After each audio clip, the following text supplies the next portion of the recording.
The thrilling adventures of the Shadow are on the air. These dramatizations are designed to demonstrate forcibly to old and young alike that crime does not pay.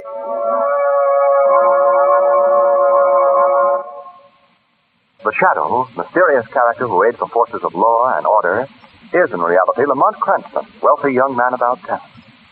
Several years ago in the Orient, Cranston learned a strange and mysterious secret. The secret of hypnotic power to cloud men's minds so that they cannot see him.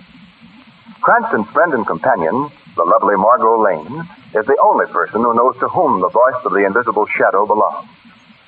Today's drama, Altar of Death.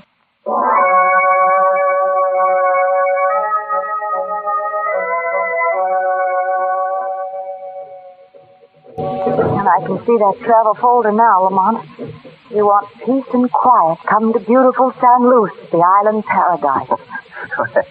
Do those tom-toms bother you, Margot? Well, they do funny things to my spine. Well, probably some native festival. Shall we go back to the hotel? No, somehow I feel safer out here on the veranda. You know, interesting thing about those islands, no matter how much modern civilization appears in the cities, back in the bush, back in the jungles, the native reverts to type. Well, if you think you're making me feel any better, you're wrong. I thought we came to Port San Luis for a rest. Might as well try to get a rest in the subway station. Howdy. Where places are you? Howdy. Who's that? One of the guests. See, he's coming up on the veranda. Where's that proprietor? Howdy. Oh, Mr. Eustace. Eh? You called me. Who's there? Lamont Cranston, Mr. Eustace. Oh, yes. Couldn't see you very well in this half light. Hello, Sam. Hello, Mr. Eustace. You look rather worried. I am a bit. I say, look here, have you seen that native proprietor around anywhere, Cranston? Only? Well, no, I haven't. Not since dinner. I don't quite understand all this. There's something mighty strange going on. I knew it, Lamont. The ceremonial was never listed on the travel folder. You're quite right, Miss Lane. The village is deserted. Not a soul on the streets, and every shop is boarded up tight. There's going to be trouble. I'd like to know about it. Yes, we all would. I spoke to one old man who was crouching behind the door of his hut, but all I could get out of him was one native word that he kept repeating over and over. What was it, Eustace? It sounded something like Gilmet. Gilmet. It is a rare word in Port San Luis, Miss Lane. Well, there you are. The word Gilmet, my friends, is not a word to be spoken lightly. No? Well, what does it mean, Ole? It is a native expression, Mr. Cranston, which means the night that eats men. The night that eats men. Is that why the natives are hiding behind locked doors? Yes. It started, Mr. Eustace, some 10 years ago with the disappearance of a Scots explorer and his wife named Macbeth. They vanished from this island and were never seen again. That was 10 years ago, this very night. But these Macbeths could have just gone away of their own accord, couldn't they? They could have, yes. But on the same night, Miss Lane, every year for 10 years past, two people, a man and a woman, have disappeared without a trace from Port San Luis. That is why the natives call it Gilmet, the night that eats men. Oh, ridiculous native superstition. It does sound fantastic, Ole. And decidedly unpleasant. Look. The great and terrible Kulomo is calling for the yearly sacrifice. What? He means that volcanic island off the shore there to the east of San Luis. Oh, yes. Why, smoke seems to be rising from its crater. But that volcano is extinct. Is the island inhabited? Yes, by the spirits, the evil spirits, the rulers of darkness. Oh, now, look here, only I can understand these poor ignorant blighters in the village going overboard on this superstition business. But you've had the advantage of an education. Surely you can't believe all this nonsense. In your land you have few superstitions, but here on San Luis it is different. I know. I have seen. Well, I do know it's true, Cranston, that you can't get a native to go within 3 miles of that island. It is death to set foot on it. Hey, what was that? Mulhava. What did you say, Elney? Lamont is terrified. Oh, forgive me. Now, look, Orne, look. If you're in trouble or danger, you forgive me. Please. Well, we'll be waiting outside here for you, Orne. Waiting outside. Oh, I know you are here somewhere. You have come for me. I am ready to die. You, stand in the window. Come. I am ready.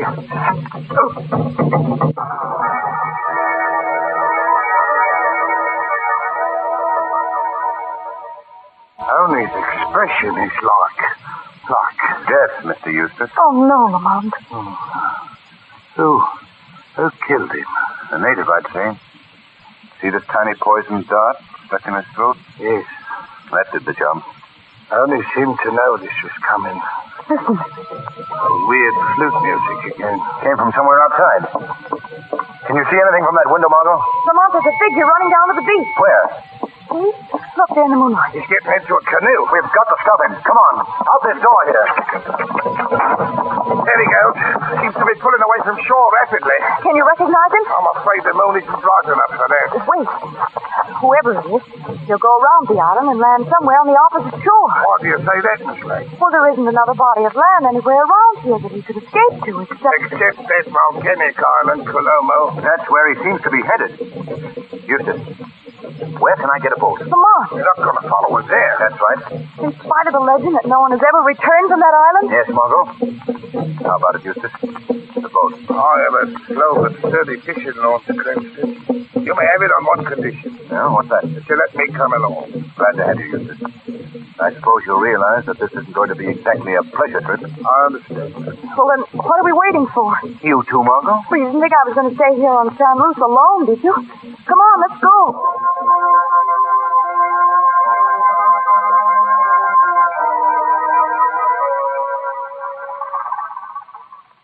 Can you see him, Eustace? Right. They're dead on us trail. Good. Wish I thought to bring a gun with me. I have one on the boat, Cranston. It's off in the leather side pocket there. Miss Lane can reach it for you. Oh, yes. Here it is, Lamont. Thanks. Eustace, never get any more speed out of this boat. He's pulling away from the more. He's got it wide open now. I guess he wasn't really fast. I'll say, Cranston, there's an arm of water just up ahead there that's thick with submerged reefs and rocks. It's a favorite underground of the sharks that infest these waters. Even the native fishermen avoid it. We have to go through that, Lamont. That man in the canoe's going around it. We've got to, Margot. We're going to head him off. We'll be tempting fate if we try it. It's our one chance to overtake him. Right, Del. I think Slim would have said. Well, what do you say, Margot? Shall we go after him or turn back? I know what your choice is, Lamont. And it's mine, too. Good. I knew you'd say that. You game, Eustace? Right, Del. It's a good thing I'm a bachelor. I'm going to risk a shot before he gets too far out of range. Don't miss. He might be a nasty customer with those poison darts. Yeah. Well, here goes. Oh, not so good.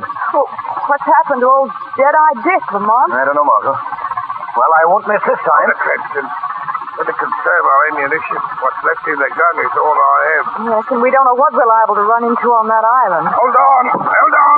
There. Well, still in one piece, Eustace? Otto, no launch may not be fast, but she's fairly sturdy. Oh, Lamont, I could swear I saw a big shark just licking his chops a moment ago. Take it easy, Eustace. We'll pick our way through this stretch of water. We've gained enough to afford it. Otto. Lamont, look. Those fires on the shore of the island. I see it. Oh, they seem to be moving. Your fires are natives holding torches, Margot. Yes, and some of the Indians are coming out from the island shore in canoes. Well, a reception committee. More than that, Cranston. That's the fire ceremony. The death call.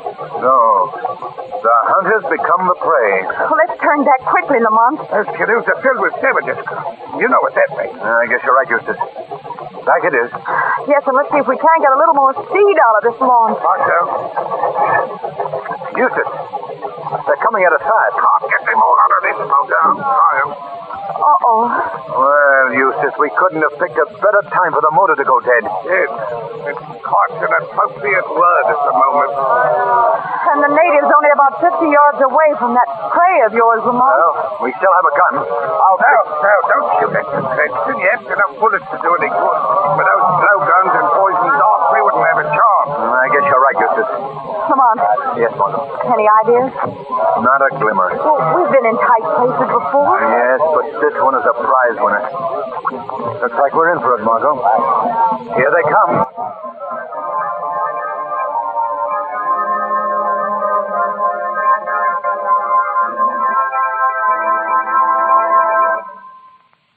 In just a moment, we'll continue with Act 2 of Altar of Death. Now, back to the shadow.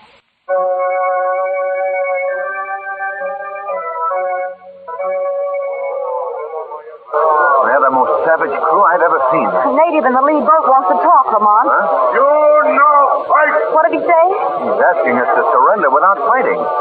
They evidently mean to take us alive. They could kill us in a minute if they wanted to. We still have a chance this way. Mr. Eustace is right, Lamont. We still have a chance. You no fight. Okay. We won't fight. At least temporarily. I take you to chief. Katomo, Kanamata.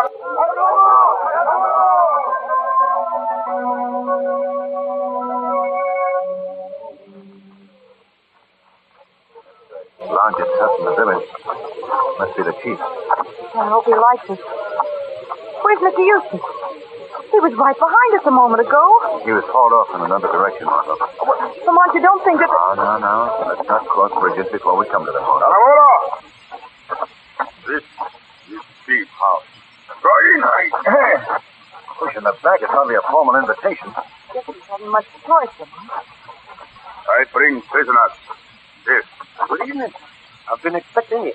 But You're not surprised to see a white man here, huh? But we turn up everywhere, I suppose. We'll introduce ourselves later. Meanwhile, I imagine you're rather hungry after your little ocean voyage. We'll fix that immediately. Aluba! Yeah, now, look, all we want No is... trouble at all. Aluba, Kauto, Congo. I've told them to take your friend into the village to bring food. Why have you done all this? Why?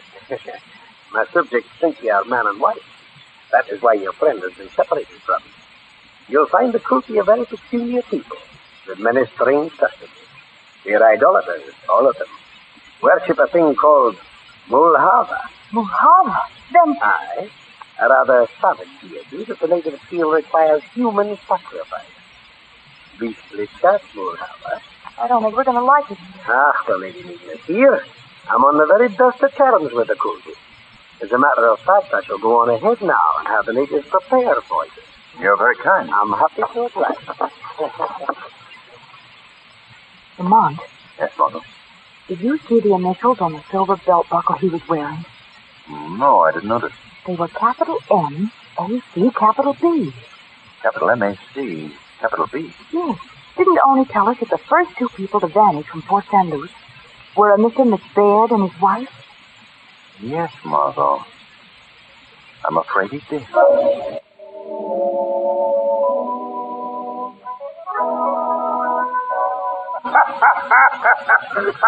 Well, you don't seem to mind our little adventure, Mr. Eustace. Yes, I noticed that too, Margot. Well, Miss Slide, Mr. Cranston, they stop at all that host is giving us is enough to bring a dead man back to health. You're very gracious, Oh. Mr. Eustace. Now, as you were saying while I was gone, Mr. Cranston, this man, Oni, I believe his name was, told you of two people who disappeared from Port St. Luce every year on this night. And shortly after telling you this, he was found murdered. Why do you put that in the form of a question? It's evident that you've been listening to every word we've said. Aye, Mr. Cranston. A bad habit of mine. Very bad. Only also mentioned a man named McBaird. I see. Are you quite finished your meal? Why, yes, thank you.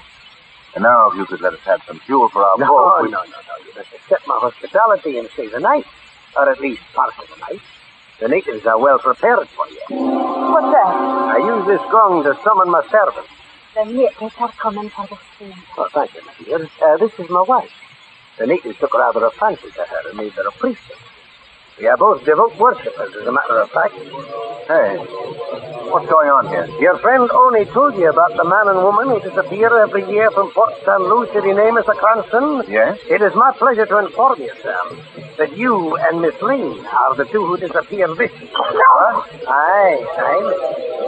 The native in the canoe rather lured you on, I believe. He was the witch doctor of the Courtney tribe who went to Port St. Lucie to murder Oni because poor Oni, he knew too much. Oh, I see.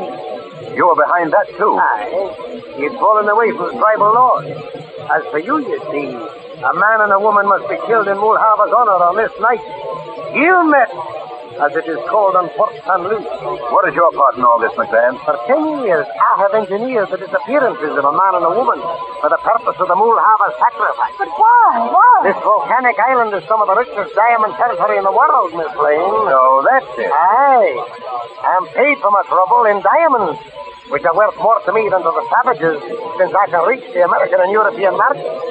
You see, it's a perfect system. Not quite so perfect as it seems, though, you know. No? No. Because you've overlooked the fact that I have Mr. Eustace's revolver. Oh. Now, you take it to our boat and see the... Oh, yes, Cranston, I forgot to tell you. What, Eustace? The gun is only loaded with blanks. You see, I've never given it to you if it were actually loaded. You're in on this too. Of course, Miss Lane. I happen to be Mr. McLean's contact with his markets abroad. It was an excellent deception, don't you think? Your coming here was playing very carefully. Oh, the mob. Don't worry, Margot. The natives are here. I will speak to them, my dear. Agato! It's Canto Gori, Sofa Granny, Ulumo, Mulhava! Agato! I have just told my subjects to take you to the Temple of the Altar of Death on the rim of the volcano.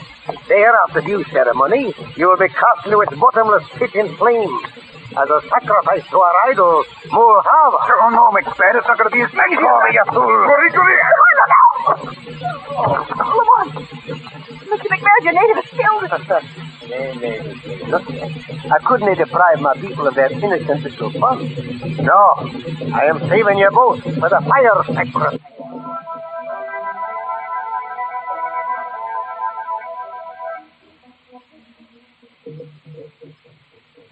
Any luck, Lamont? Afraid not, Margot. This temple's gun seems to be hewn out of lava formation. Will they come for us soon? Can't say, Margot. I don't know how they run these things. Oh, Lamont. Now, Margot. Mustn't let that lunatic McBad enjoy himself over our fear. Oh, you're right. Is this it, Lamont? Looks like it, Margot. I don't see how we can possibly get out. Someone at the door. Have they come? A little sliding panel. There's a face peering in, Margot. It was I. Mrs. McBeard. Mrs. McBain. I want to help you. As I've tried to help all the other poor souls who've fallen into my husband's power. Oh? Oh, I hate him. He's evil. You hate him? Will you help us escape? Oh, no. I want to, but they'd kill me if I did that. All I can do is to tell you the weak place in my husband's armor. For what you can make out of it. Yes, Miss McGann. The natives fear him. They think he's Mulhava's disciple. They fall on their knees before him. They even made me serve as priestess to keep up the pretense. But if they ever should discover that he uses them and their God for his own selfish ends, they turn on him. I understand you, Mrs. McBain.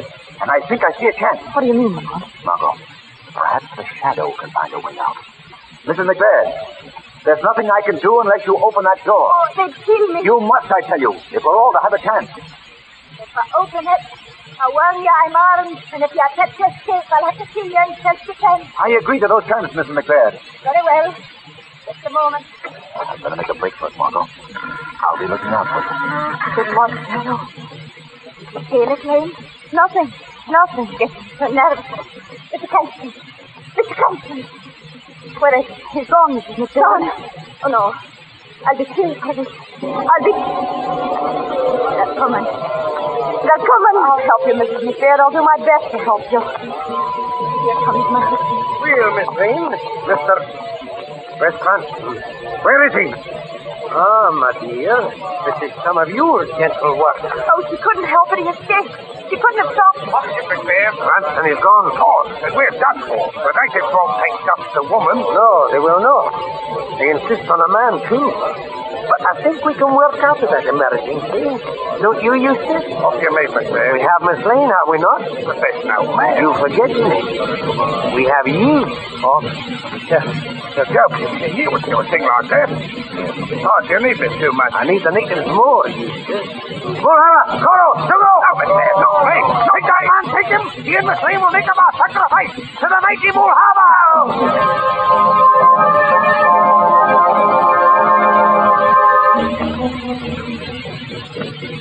Oh, Muhava, we bring this man and woman before your awful presence.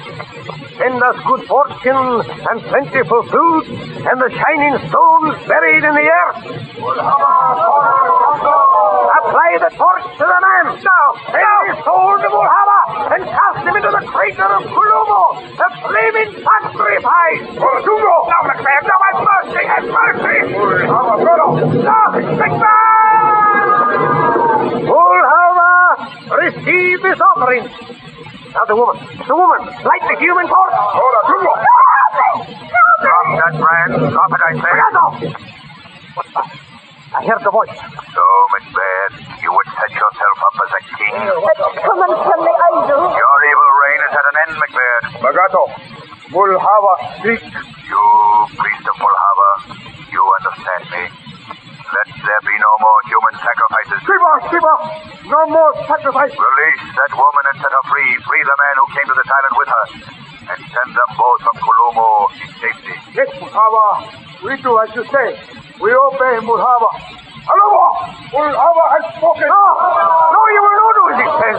If those who get back to Port San Luce alive, they'll come for me and take me away. Bullhava has spoken. We obey. Hello, you do as I say. I'm ruler here. Don't heed this man. Send the prisoners back to Port St. Luce. And let there never be a human sacrifice in Kulumo again. We hear. We do the will of Bullhava. You listen to me, ignorant savage dog. There's no such thing as Bullhava. That's just a lump of painted clay. I'm Bullhava. I built that fool idol. It's me you'll obey. Do you hear me? You will not obey him. You will do as I have said. Yes, we obey you. Aluma, I'll show you that the idol's made of clay. I'll show you who's more powerful. What's this?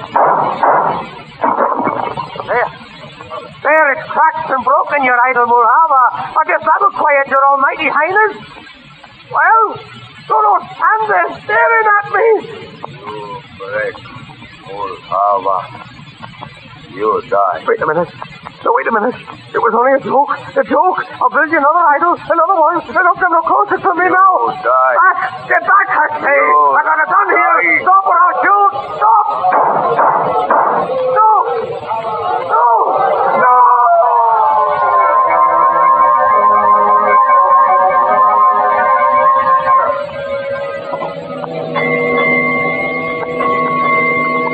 And as they say in the travelogue pictures, there, fading into the setting sun, we take our last look at the beautiful and... terrible island of Port St. Luce and Kulumo. And it was pretty terrible, Lamont. I'll never believe another travel folder. Peace and quiet, huh? Well, you can believe them from now on, Margot. The government is going to civilize and educate those natives. And as for McBain, well, I can't help thinking that he does a sort of poetic justice. What do you mean? His own death came in the form of a sacrifice to the clay idol that he had created as a weapon to hold over the heads of the natives. The god he created destroyed him.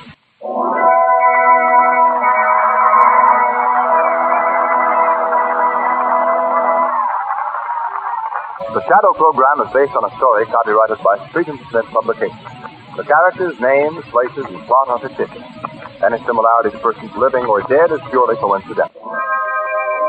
The weed of crime bears bitter fruit. Crime does not pay. The shadow knows.